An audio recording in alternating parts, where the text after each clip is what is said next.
Добро вечер, почитувани гледачи, добро дојдовте во уште едно само интервју. Наш гостин вечерва е председателот на СДСМ, доктор Венко Филипче.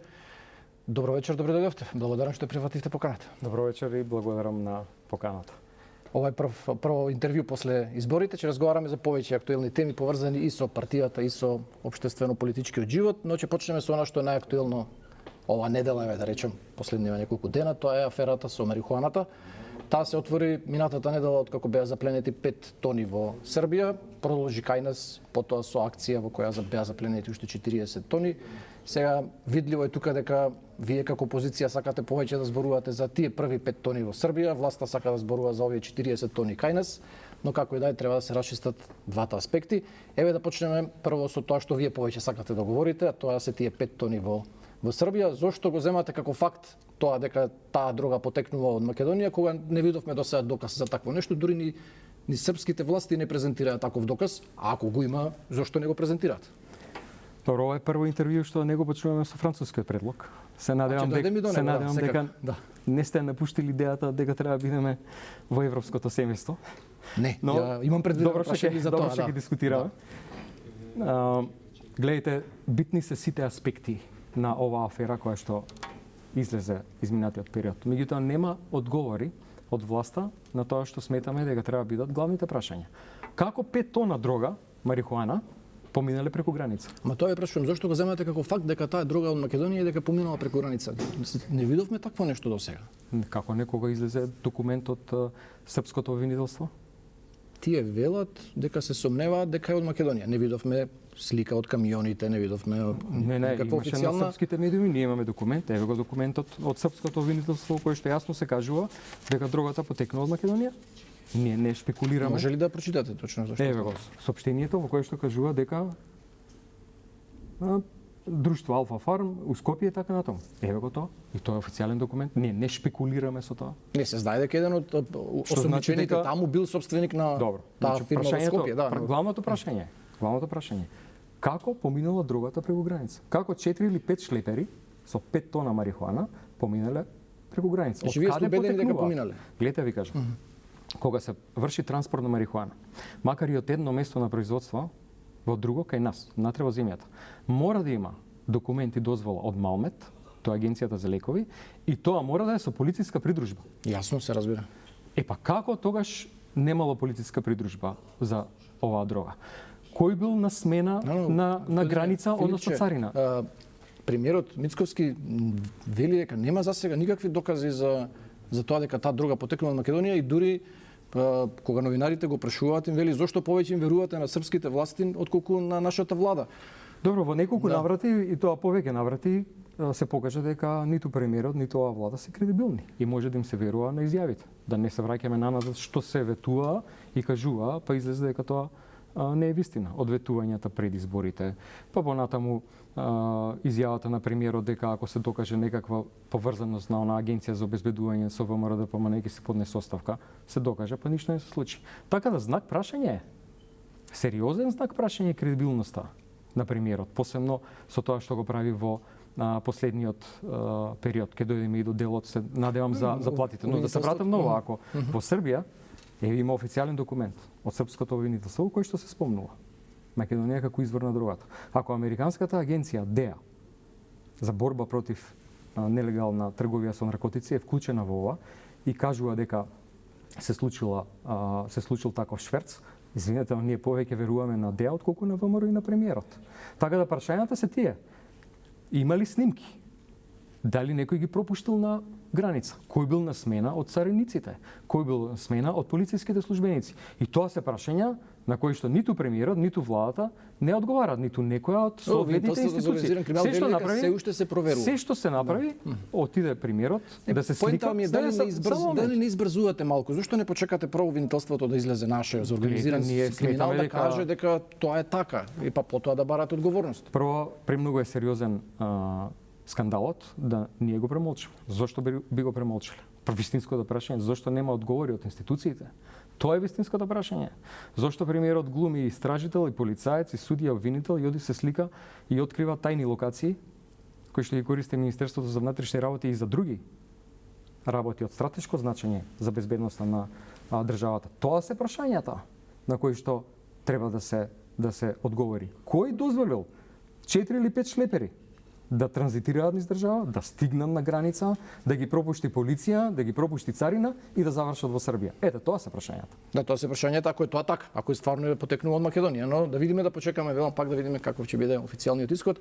Вие на пресконференција на овие денови во соопштенијата одите и чекор понатаму, упатувате јавно прашање дали наркоскандалот води до Ивица Томовски, тоа е директорот на СОЗР и организационен секретар на ВМРО ДПМН.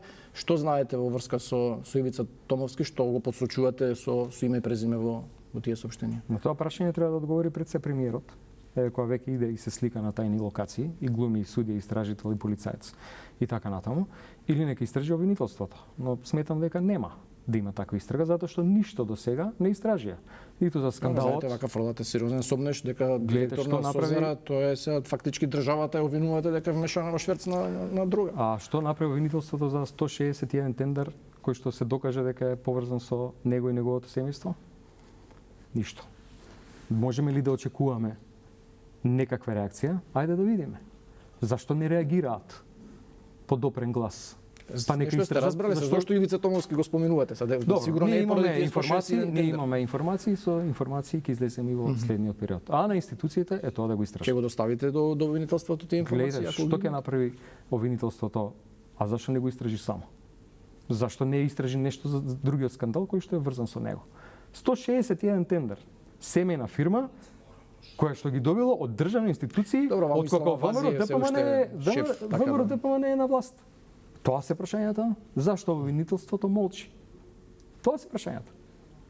Ислам Абазија се уште таму шеф на обвинителството за гонење и организиран криминал, така што тој барем знаеме дека избран во време на СДСМ. Гледате, власта тргна во сериозна партизација на судството, обвинителството и тоа не е нешто што е ново. Тоа е пракса која што као модел на владење ја имплементира во времето на Никола Груевски од 2006 до 2016. Тотална партизација на државата, партиски контролирано судство, суди и обвинители од тефтерчињата. Еве гледаме како се поставуваат суди и обвинители, роднини на високи функционери на ВМРО ДПМН. Гледаме како не реагираат за скандалите кои што ние ги објавуваме секојдневно, така да тоа е теркот на владење, целосна изолација на земјата без никаква обвинителство. Сега да видиме со новиот обвинител. Сега за сега не знам што е сменето. Обвинителството има нов веде јавен обвинител, како не е сменето. Како се поставува избран додека заврши постапката. Не може да релативизираме колку сакаме. Факт е дека ништо не се спроведува за да се направат вистински реформи во правосудството. Факт е дека не се прифаќаат препораки од оценската мисија за новите закони кои што требаше да се донесат, односно само парцијално се имплементираат. Факт е дека се поставуваат луѓе кои што се роднини на функционери на ВМРО ДПМН. Еве имаме кандидат за уставен судија, советник на премиерот. Па ако тоа не е мешање во правосудството, што е? Така да јасен е начинот на кој што Христијан Мицковски сака да владее. Па гледате го начинот на кој што се однесува во партијата. Да се тргнат сите подпредседатели и тој да биде председател, подпредседател и се ако може да биде. Тој некој објаснување за тоа. А се промовираат луѓе кои што се врзани со скандали. Да се вратиме ние околу аферава со марихуаната, сега за вториот дел за кој повеќе сака да говори власта. Вие сметате дека тоа е дефокус, тоа што се проверуваат сега компаниите кај на што произведуваат канабис, но ако навистина е точна тезата дека таа дрога фатена во Србија потекнува од Македонија, претпоставам дека е логично да продолжи таа акција и во тие фирми. Ја споменавте таа фирма на тој србинот што е имал во Скопје и фирмите со кои тој се работувал. Таа едната е во Ново село во Струмичко. Зошто е ова спорно за вас воопшто? Кој кажа дека е спорно? Ние само рековме дека е дефокус, имајќи предвид дека нема одговор на главните прашања. Затоа не е важно, ако нема апсолутно е битно дрогата легално, марихуаната немало да има ни шверц. Добро, значи доаѓаме сепак дека потекнува Македонија. Се сложувам. Се поставува прашањето. Кој е на власт 2 години и што правеле до сега? Зашто до сега не ги провериле сите тие производители на марихуана? Чија е одговорноста за проверката која што сега се спроведува? Зашто чекале ваков скандал да биде иницијатива за да се направи проверка? Повторно е проблемот во власта, која што не си ја вршала добра работа за 2 години, откако се на власт, да ги исконтролира како што треба производителите. Така да повторно и на втората тема, на кој што вие велите сага да зборува власта, каде е кабаетот? Што правеле до сега? Зашто не испитале? Зашто Добро, не сега- констатирале? да. Зашто не нашле некој и не констатирале дека произведува нелегално? Тоа е прашањето. Не, Кој е сега- крив и за тоа што сега ВМРО се и открива власта дека сака нели да пропуст? зборуваат повеќе за ова, бидејќи факт е дека бум, таа индустрија доживеа за време на СДСМ, кога Венко Филипче беше министер за здравство, а Зоран Заев беше премиер од 2017 до 2024, еве да речеме во во време на владењето на СДСМ и ДУИ, практично заживеа таа индустрија и доживеа бум. Ја немам слушното дека сега има некоја фирма добиена нова лиценца или дека се отворила нека нова оранжерија, ако знаете, вие не знам. Заради тоа сакаат да говорат бидејќи целата ова структура што е направена со марихуаната е од време на СДСМ и на ДУИ. Добро, Ги ја законот е поврзуваат донесен. индиректно и со вас. Добро, законот е донесен во 2016 на крајот на владењето и на тога се Груевски. Да. модифицирани ова и кога јас станав министер за здравство веќе имаше издадени неколку лиценци. И мојата работа ја продолжив согласно позитивните законски прописи. Зашто да не е уште еден од бизнисите кој што ако добро се регулира, придонесува во растот на бруто домашниот производ кај нас? Така беше целта, да биде Елдорадо Македонија. Добро, да зошто биде- во мое време? Ама заврши на дека водење- во Колумбија.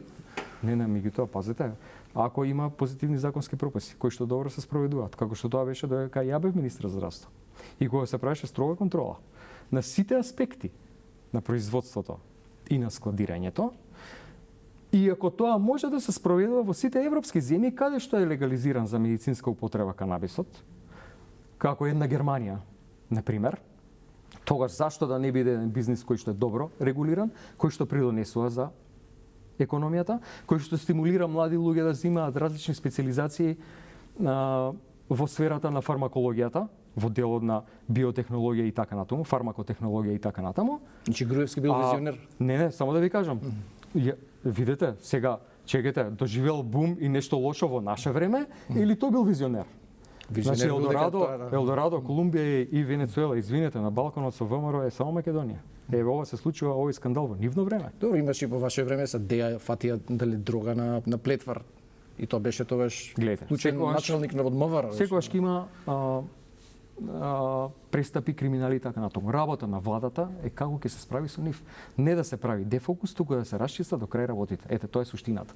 Добро, сега премиерот како клучна работа што прави пресврт во цела ова приказна го посочуваат правилникот. Тој е подпишан од Фатмир Меджити, тој е наследникот ваш, вие поднесовте оставка на крајот на 2021. Тој после доаѓа на ваше место. Вие немате подпишано никакви правилници во врска со канабисот? Бидете сигурни дека ако сум подпишал ВМРО да промене до сега ќе ги извадеше во јавност. Така да што е подпишано? Зошто е тоа подпишано? Тоа е адресата на кој што треба да се обратите и да прашате. Да, што мислите, зошто ако законот не бил променет, зошто би се променувал правилникот? Гледате, ова Оти знаеме дека се одгледуваат во многу контролирани услови таа марихуана, во затворени фабрики. Тоа нели велат, Гледате, тоа добри ова производствени прашање- практики од Европска унија, за да може да се извезува тоа во Европска унија, треба да е строго контролирано производството. Не може на оранжери на ниви да се одгледува марихуана. Гледате, ја не сум производител на марихуана и не знам зашто е тоа направено. Ете, тој што го сменил правилникот, прашате го зашто го направил тоа. Добро, значи патувате на Фатмир Меджити. Вие на некој начин се оградувате од ова. Ама како можам јас да одговарам за нечии туги Добро, действија? дека сте сега лидер на СДСМ, тоа било во време на СДСМ, поради тоа мислам. Добро, гледате, видите, може има некои аргументи. Фатмир Меджити, прашате го, кажете, ја не сум Се експерт обидуваме, ниту да, во ама областа. не ни одговара, да. И сметам дека секоја една област која што може да се развива, која што треба да се имплементираат законите, која што може да придонесе за економијата на земјата, и ако власта има желба да тој бизнис, тој сектор го контролира, може да биде добра. Да, ќе видиме како ќе заврши со тие 40 тони. За сега нема приведени уапсени, не знаеме дали некој ќе одговара за тоа, дали имало криминал. На крајот може да поднесат и тужби и да си бараат оштети. Но го знаете ли вие овој Тони Котев, што го споменуваат од СБД Медплант од Ново село? Тој бил председател поранешен на општинската организација на СДСМ во Ново село. Гледате, јас ги знам огромен број на членови на СДСМ. Нека се провери се. Сте разговарали Ако со има- него за што станува збор? Не, Бидејќи вела дека сакам 30 многу тони јасно. било кај него откриено. Добро, сакам да кажам многу јасно и да знае јавноста. Ајде. Нека се проверат сите аспекти. Кај има криминал, кој направил, нека си одговара. Согласно позитивните законски прописи. Тоа е мојот став, тоа е ставот на партијата. Дури да дојде до Заев и некој негов близок. А што ако дојде до Мицковски и некој негови блиски? Сите да одговарат треба. Па не знам, нешто многу се возбудени провладените медиуми, Орбановата мрежа околу телевизијата, близу 100 портали на темава у последно време. Па ќе видиме до кај ги стигне. Добро, очигледно има многу прашања кои треба да се расчистат во врска со ова. Втората тема која е актуелна овие денови и недели е барањето на синдикатите за повисока минимална плата. Денеска повторно блокираа. Вие, ова не е додуша нова тема, сме разговарале на оваа тема и лани, ако не се лажам, во тоа интервју. Вие ги поддржувавте тогаш кога бараа 500 евра, сега ги поддржувате кога бараа 600 евра. Повторно најавивте дека ќе поднесете закон за да се спроведе тоа. Го поднесовте веќе, да. Се прашањето ми е тука, дали верувате дека сегашното законско решение што е на сила од 2022 не е праведно во однос на работниците или едноставно опозиција сте па са опортунистички ви одговара да ги поддржувате синдикатите? Не, гледайте. Станува збор за една тема која што сериозно засега илјадници семејства во државата. И мислам дека оваа тема, како ниту една друга на виделина, ја носи конзистентноста на нашите политики, ставови и така натаму и лицемерието на моменталната власт. Зошто ова го кажувам? Кога штрајкуваа работниците, кога протестираа, кога ВМРО ДПМН беше опозицијата, им дава поддршка. Сега кога имаат механизми да им ја зголемат платата, тие тоа не го прават. Затоа реков кога во наше време опортунистички е да ги поддржува синдикатите. Гледайте, ако ги поддржите тогаш кога имате механизми, дајте им поддршка, задоволите им ги барањата кои што се реални. Објективни се барањата. Реална е потребата на луѓето, не може врзат крај со крај. Синдикалната кошничка е 66-7 Господине Филипче, тешко се живее во Македонија, нема збор за тоа. Прашање дали ова е решението? Да, тоа е. А што е решението? Па не знам сега дали ги слушате коморите и занаетчиите сега. Ние понудивме да пропаднат некои фирми ако тоа се случи. Ние понудивме пакет на мерки. И ако ние во континуитет сме ги зголемувале платите за време на нашето владење, при тоа ако правиме споредба, во првите 2 години на власта СДСМ ги зголемила социјалната помош за 300%, од 3 на 11.500 денари, минималната плата од 8 на 14.000 денари, 60-70% во првите 2 години. Еве 2 години од оваа власт се зголемени. Се поминати. Што зголемија од платите? Па се најавуваат секој март, нели, лани се зголеми. За колкава сума на пари? Што предвидува закон? Колку ги зголемивме платите на докторите? Ги дуплиравме примањата заедно со сумата за дежурства во првите 2 години. И при тоа доаѓаме до клучното прашање. Дори Мицковски вели дека сега како работодавач владата си ги завршила врските. Склучиле со образованието, со здравството, полиција, армија, сега и со административните. Никој не е задоволен од парите што ќе се дојдат, затоа што трошоците никој не се пожалува вака јавно. Како протестима секој ден? Ама што за минималната плата? Што појавно од ова? Не видовме СОНК, не видовме здравствени работници да се пожалат, напротив потпишуваат колективни договори. Па вие не знаете што се зборува во кулуарите на училиштата, на болниците. Никој не е задоволен од ова. Колку пораснаа трошоците за живот? Колку пораснаа потрошувачката кошничка, основните прехранбени продукти? Ниту 2 минимални плати не може да покријат потрошувачката кошничка. Јасно е тоа, ние сме најсиромашните земји во Европа, тоа е факт. Само момент. Може тоа преку ноќ да се смени сега. Гледате како ние успеавме да 300% изголемиме социјална помош и да 70% у првите 2 години. Се поставува клучното прашање. Се бараат изговори зошто да не се зголеми платата или се бара начин како да се зголеми. Како јас направив пресметка со тимот економисти во партијата и кажавме од каде може да се скратат парите. Еве ги ставките во буџетот. Кој што јасно пишува, дозволете ги прочитам да знаат граѓаните. Категорија 42 и 46 од буџетот.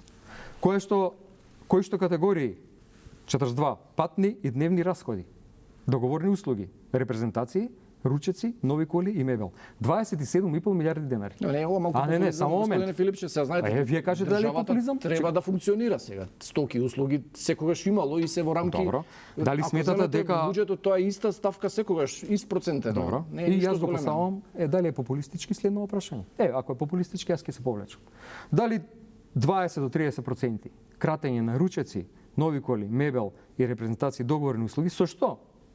Значи не се елиминира тоа ќе реши проблемот на занаетчиите, на пример. Занаетчија што треба сам да си плати. Само момент. Кажав дека имаме пакет предлог. Од 90 до 130 милиони евра ќе се заштеди. Од друга ставка, 46 категорија.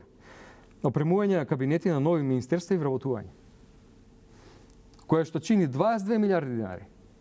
во буџетот. Да се скратат само 20%, се стигна до сума 75 милиони евра. Значи 130 милиони евра плюс 75 е сосем доволен пакет финансиски со кој што ќе се стигне до потребната сума пари.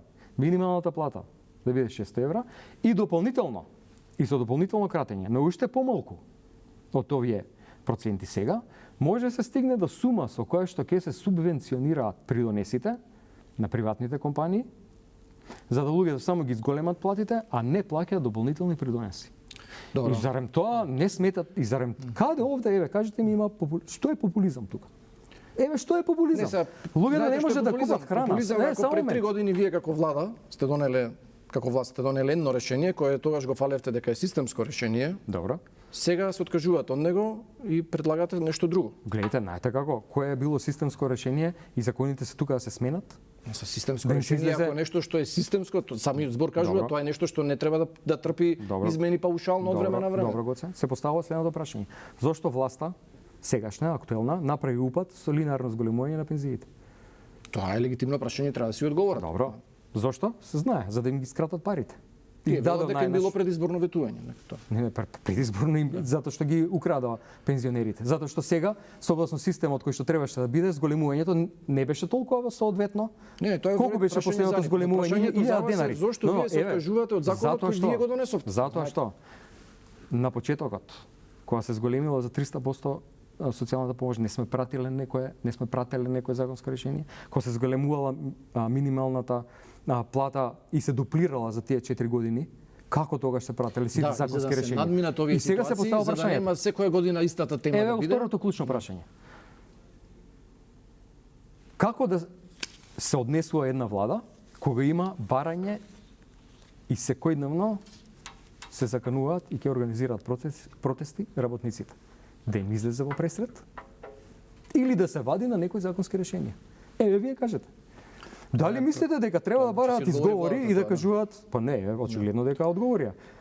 Ние имавме уште еден предлог закон кој што само уште кратко, се извинувам. Ние имавме предлог закон во 2024 година на крајот за 500 евра минимална плата, не го прифатија. Еве сега ова повторно ќе го одбијат. Не го ставија на собраниската седница на Јасно ставот на владата, јасно дека тие нема да се мешаат. Но зашто не ги скратат овие? Работодавачите сами да се договорат. А што е владата? Не посматрач? Што е владата? Која е улогата на владата во оваа ситуација, да држи земјата во изолација или да дели тендери? Како медиатор и дека се работодавач на тие што се дека со нив си завршиле работата. Имате десетици илјади работници кои што не може да врзат крај со крај. Па знаете како живеат работниците? Ќе дојде премиерот, ќе го прашаме тие прашања. А сега премиерот веќе одговори дека нема намера го прави тоа на некој начин. Значи има што сметам дека не е коректно. Што сметам дека не е коректно. Не е коректно да не им се излезе во пресред на барањата на луѓето. Ви разбирам. Вие цело време барате да се почитуваат европските директиви. Барате тоа нели да се европеизираме. Има европска директива 2022/2041. Секој може на Google да ја пише и веднаш ќе му излезе. Таа европска директива за минимална плата. Таа предвидува да биде минималната плата, нема конкретно препорака колку да биде, но вели да биде точно јасно одредена, да биде на пример или 50% од просечната плата или да биде 60% од медијалната плата. Кај нас е со закон одредена 57% да биде од просечната плата. Сега вие барате да се откажеме од ова законско решение што е во рамки, во согласно со оваа европска директива и да се вратиме повторно на паушално зголемување на минималната плата. Не, Гоце, што барам јас? Ја барам нешто што мислам дека луѓето заслужуваат. Его квалитетот на живот на Балканот. Ние сме на предпоследно место, Косово е после нас. Да, треба економијата да заживее, треба продуктивноста да се зголеми. Дали е решението минималната плата се зголеми или ќе направи уште поголем проблем? Ама вие тогаш викате да биде економијата да ако е просечната плата 45.000, ако биде минималната 36, значи медицинските сестри ќе земат минимална плата. Добро. На медицинските сестри 40 и кусур проценти вкупно зголемување, која можеше да им се даде, значи дека можел. И повише од 100% на докторите. Ако се сака, се може. Вие сакате да кажете требало да заекне економијата. Па зошто ги кажувате тогаш европските директиви да не споредувате за минималната плата? Само момент. Па зошто тогаш кажувате треба да биде економијата вако или тако? Значи викате така се директивите во Европа, а свесни сте дека економијата не е таква. Сте биле вие во маркет? Минималната плата си е секоја земја посебно, да. Сте биле вие во маркет во Германија, во Франција? Па поевтини се цените од кај нас на одредени продукти. Луксембург, Ирска, Германија, Минимална плата 2300 евра. 2200, 2100. Со тие земји се споредуваме? На крајот на криштата, која хартија и која регулатива треба да пратиме, ако луѓето овде имаат реална и вистинска потреба? Не треба да им се излезе во пресрет. Треба да скрати владата од луксузот. Еве им го нацртавме кај треба и што треба да направат. Нека скратат коли и репрезентација, нека зголемат платата. Добро. Кога се разговара за платите, неизбежно прашање и темата за функционерските плати. Синдикатот има и тука некој предлог. Гледате, ние дадовме иницијатива за замрзнување на платите на функционерите. Кога видовме иницијативата, да се сложувам, и ја поддржавме таа иницијатива. Ама од ниту една друга партија не видовме. Не видовме. Ги чекаме реакциите од другите партии, да. Зошто? Зошто ги чекате за минимална плата, не ги чекате? Не, само момент. Има иницијативата во собранието за дискусија за функционерските плати до сите партии политички. На првата пресконференција од кога стигна таа иницијатива, јас одговорив јавно. И вие го слушнавте тој мој став од партиската пресконференција. Тие барате основицата да биде минималната плата, а не да биде просечната плата. Само момент. Да не е тоа трик на владата со кој што сака дополнително да ги намали платите. Владата во своите иницијативи да се прати минималната, не просечната плата. Знаете што сака да направи? Да растот кој што следи синдикатов, тоа е се иницијативите за УПОС. Тоа е договорот.